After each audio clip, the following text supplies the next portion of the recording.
in conversation with Odalys Munoz. Odalys Munoz had a car accident when she was 2 months old, together with her mother, and that had her remained in a wheelchair and on a ventilator ever since. Today, she enjoys her life as an author, writing crime thriller stories, and has published 2 books ever since. And on today's episode of Photo Interview, it's my utmost pleasure and joy to have on the show again, Odalys Munoz. How are you doing, Dali? I'm fine, thank you. How are you? They're very fine, and it's nice to see you again. I think it's been several months ago that we last had an interview, like 8 months ago, thereabout. So it's lovely to have you again here. Congratulations on your new book. Thank you so much. Yeah. Mm. So, Dali, I want to first say, of course, congratulations on your new book, and I would love to ask you how you feel about having another published book after, first publishing your your book titled A Worst Nightmare. How do you feel having another work out there? How does it make you feel? Um, it feels okay. I'm happy that I got another one out. Yeah. Um, it's definitely not easy to write, but it's always good to have one out. Yeah, we all know it's not an easy task to write, and it's always a fun when you have your work, especially a new one out there. Give it kind of a vibe and a feeling. Yeah. So now let's talk about your new release, The Chosen One. And I want to say that I particularly love that for a title. Now, for readers who haven't read it yet, and without giving much information away, could we have a sneak of what you would expect picking up The Chosen One? It's about a man who lost his wife and daughter, and he will do anything to become a father again, even if it's not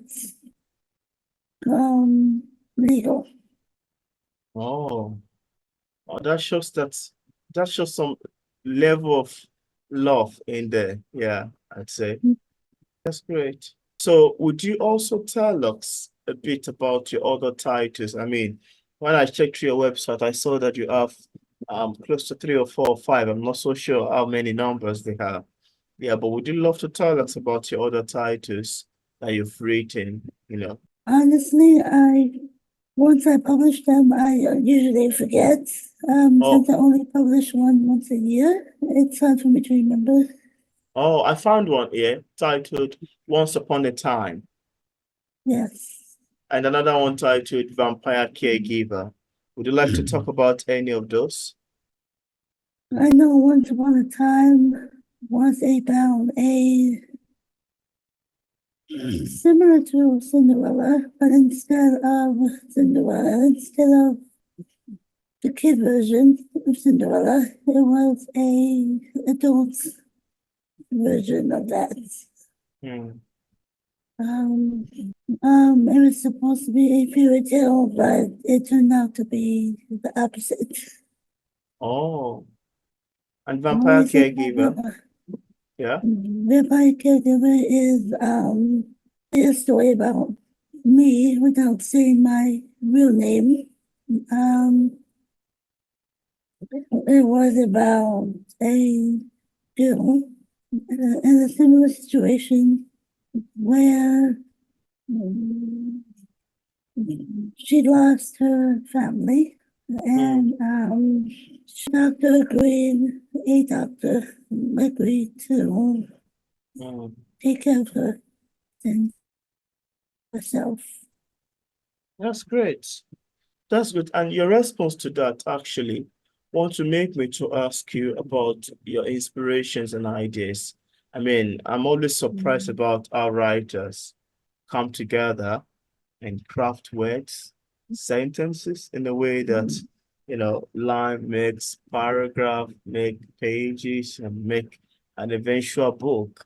And it's always leave me thinking how exactly you got the ideas for this book, for this writing, etc. So now I would love to ask you, as far as writing is concerned, how do you get the inspirations and ideas for your books? Where did they come from? book or it's the one that I just published. But I know for Vampire Cake, that book is basically about me and my situation, me being a quadriplegic, and the main character was a quadriplegic and was ventilator dependent. So sometimes I go based on my life or Mm. whatever comes to my head at that time. Wow. Oh, that's quite deep, really. And it's quite nice to know how you forget about your inspirations and ideas. Mhm. That's quite nice to know. Thank you for sharing. You're welcome. Yeah. And I just wanted to ask you, there's this question that just popped up in my head. What does writing means to you? I think with different writers, there is this um there is this divination that everybody seems to kind of have. Because to me, I would say writing to me is a mean of expression. Writing to me, it's more like a therapeutic journey. So people love to consider it as a journal, etc. I'd love to hear your take. How can you define writing? What does it mean to you? I like getting my thoughts in my head out. Mm. Um, it's not easy, but Yeah. I do it because I eventually hope that one day I can buy my mom a house, Mm. which is why I am writing because I would love to buy my mom the dream house that she always wanted. Mm. That's great.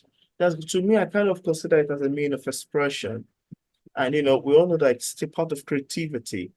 And again, sometimes I love to put in, what I consider it as a mean of expression, sometimes I love to put in reality mixed together with fiction, mixed together with some real life occurrences, mixed together with, the ideas that just pop up in my head, Mm, etc.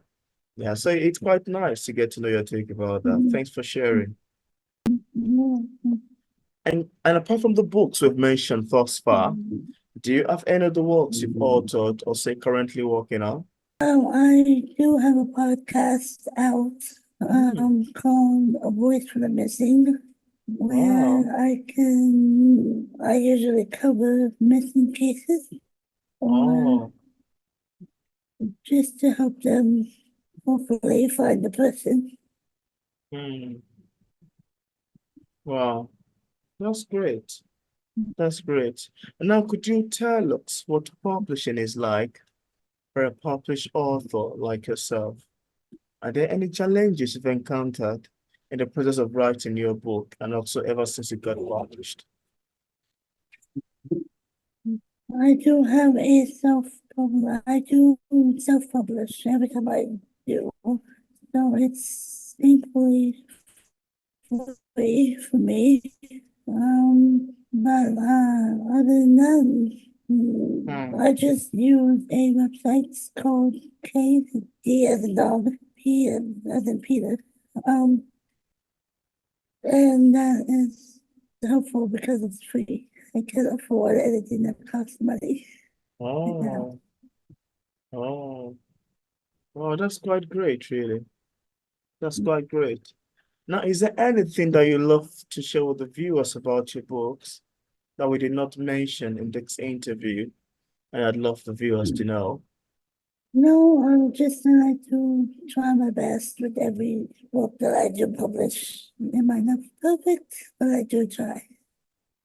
Yeah, that's quite great. And I really commend you actually, because yeah, considering honestly, I do commend you. Even from me reading your bio and how you find comfort, love, and admiration in writing stories. It's quite beautiful.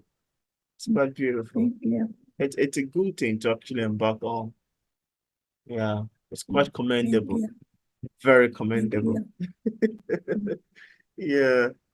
No, I just love to hear your take um as an advice for people who are still struggling, putting words together, putting words down in terms of writing and publishing a book. What would you advise people in this category? Because eventually it will work out. And I gave up. I almost gave up multiple times because I don't see my books going anywhere. But someone told me that if I keep it up, maybe one day I will see her book be successful. Mm. So That's never give up. yeah, that's a great one actually. That's a great one. And just in case we have some viewers who are currently watching this interview, I would love to get a copy of any of your books. On what platform are they available on for purchase?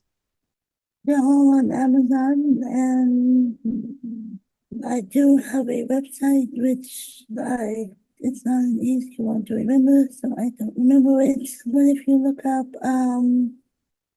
also Odalys Munoz on Google, I believe it will Pop pop up. up. Yeah,